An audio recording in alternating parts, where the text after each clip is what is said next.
Section 138 explained. வணக்கம் நண்பர்களே. இன்னைக்கு நாம செக்ஷன் 138 பத்தி பார்க்க போறோம். இது நெகோஷியபிள் இன்ஸ்ட்ருமெண்ட்ஸ் ஆக்ட்ல இருக்கிற ஒரு முக்கியமான பிரிவு. காசோலை மோசடி சம்பந்தப்பட்ட விஷயங்களை இது கையாளுது. ஒருத்தர் உங்களுக்கு காசோலை கொடுக்குறாரு, ஆனா அந்த காசோலைய உங்க பேங்க்ல போடும்போது பணம் இல்லாம திரும்பி வந்துடுச்சுனா, அதுதான் செக்ஷன் 138 ஓட அடிப்படை. இதனால காசோலை கொடுத்தவர் மேல நீங்க கேஸ் போடலாம்.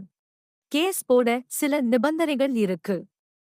காசோலை திரும்பி வந்த உடனே 1 மாசத்துக்குள்ள நீங்க அவருக்கு நோட்டீஸ் அனுப்பணும். அந்த நோட்டீஸ்ல 15 நாளுக்குள்ள பணத்தை கட்டணும்னு சொல்லணும். நோட்டீஸ் அனுப்பி 15 நாள் ஆகியும் பணம் கட்டலைனா, அடுத்த 1 மாசத்துக்குள்ள நீங்க கோர்ட்ல கேஸ் ஃபைல் பண்ணலாம்.